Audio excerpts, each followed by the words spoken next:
नमस्कार दोस्तों, मैं संगीता शर्मा आपकी मदद करूंगी इंश्योरेंस का एग्ज़ाम पास करने के लिए। तो आज मैं आपको जनरल इंश्योरेंस के एग्ज़ाम की प्रिपरेशन करवाऊंगी। आप स्क्रीन पर देख सकते हैं, मैं आपको जनरल इंश्योरेंस के चैप्टर वाइज तैयारी कराऊंगी। चैप्टर 1 जहां मैं आपको इंट्रोडक्शन टू इंश्योरेंस आज कवर कराऊंगी।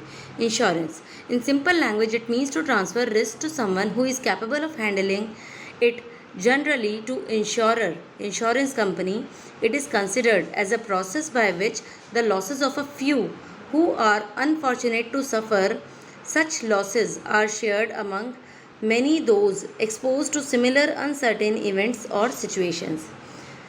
अगर हम इसको समझते हैं कि इंश्योरेंस का मतलब है अपने रिस्क को ट्रांसफ़र करना, जिसमें हम एक इंश्योरेंस कंपनी को हैंडल करते हैं, अपना रिस्क उन्हें देते हैं जो हमारे रिस्क को हैंडल करने में कैपेबल है, और वो एक प्रोसेस यूज़ करती हैं जिसमें कुछ लोगों के लॉस को, जो अनफॉर्चुनेटली उस लॉस को सफ़र करने जा रहे हैं, उनके लॉस को शेयर करते हैं मैनी। ये बहुत इंपॉर्टेंट लाइन है, losses of you shared among many those exposed to similar uncertain events or situations. Now, A point. Life insurance history and evaluation. The origin of life insurance business started from London Lloyd Coffee House. ये बहुत important है। इस line से as it is question उठकर आ सकता है कि कहाँ पर स्टार्ट हुआ था बिजनेस। तो इंश्योरेंस बिजनेस का ओरिजिन हुआ था London Lloyd coffee house. First insurance life insurance company to be set up in India was the Oriental Life Insurance Company Limited. First non-life insurance company was Triton Insurance Company Limited. First Indian insurance company was Bombay Mutual Assurance Society Limited. National Insurance Company Limited is the oldest insurance company founded in 1906. तो ये सारी लाइनें बहुत important है। इनमें से किसी भी लाइन से एज इट इज़ क्वेश्चन आपसे पूछ सकते हैं। आपको सिर्फ याद रखना है कि कौन सी लाइफ इंश्योरेंस कंपनी कब बनी थी, नॉन लाइफ इंश्योरेंस कंपनी कब सेटअप हुई थी। No B point, how insurance works. अब हम समझेंगे इंश्योरेंस काम कैसे करता है। There must be an asset which has economic value. Car has physical value. Goodwill has non-physical value because we cannot see or touch goodwill, but we can feel its importance. Eyes has personal value. These assets may lose value due to uncertain events. This chance of loss or damage is known as risk. The cause of risk is known as peril. Persons having similar risk pools contribute money, premium together. There are two types of risk burdens. Primary burden of risk, that means the actual loss that we suffered, actual loss, like a factory getting fire.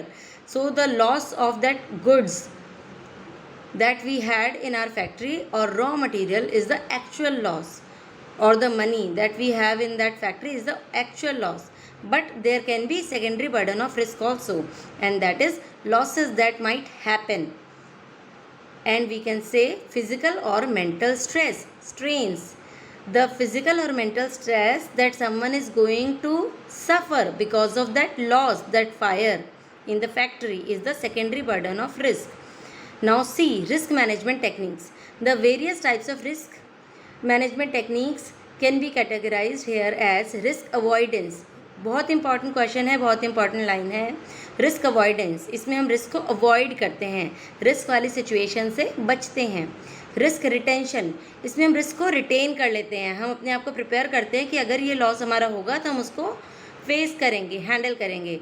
Risk reduction, इसके अंदर हम risk को कम करने की कोशिश करते हैं।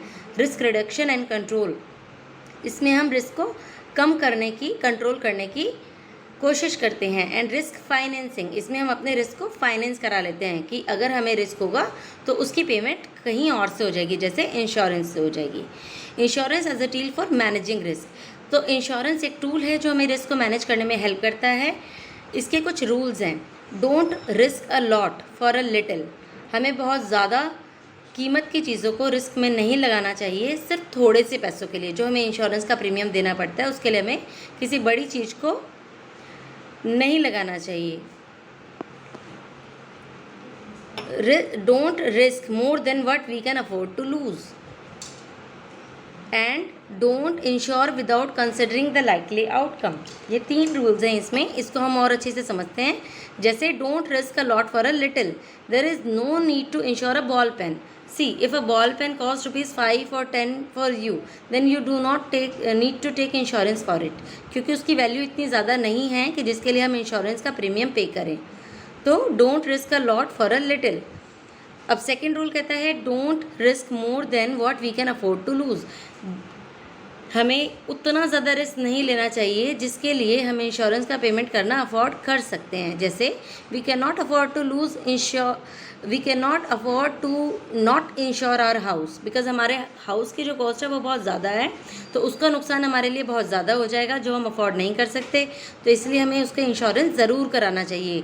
Insurance के थोड़े से प्रीमियम को बचाने के लिए हम इतने बड़े वैल्यू वाले घर को रिस्क में नहीं डाल सकते या हमें नहीं डालना चाहिए। Don't insure without considering the likely outcome. हमें लाइकली आउटकम को बिना सोचे समझे इंश्योरेंस नहीं लेना चाहिए। जैसे we can not insure a space satellite because that is not in our control, our possession. हमारी अपनी नहीं है वो, हमारे कंट्रोल में नहीं है वो, तो उसके लिए हम उसको इंश्योर नहीं कराएंगे। अब नोट, यहाँ पे एक बात हमें ध्यान रखनी है, insurance refers to protection against an event that might happen. हम इंश्योरेंस उन चीज़ों का कराते हैं जिनका प्रोटेक्शन ज़रूरी है। उसके कोई इवेंट ऐसा हो सकता है जहां हमें उसका नुकसान हो, but assurance refers to protection against an event that will happen. Assurance उस चीज़ की होती है जिसका होना सर्टेन है, जो होगा ही होगा, लेकिन इंश्योरेंस उन चीज़ का कराया होता है जिनका होना पॉसिबल है, माइट हैपन। तो ये लाइन बहुत इंपॉर्टेंट है, हम इस पर ध्यान रखेंगे। अगली वीडियो में मैं आपको चैप्टर नंबर 2 करवाऊंगी। Thank you.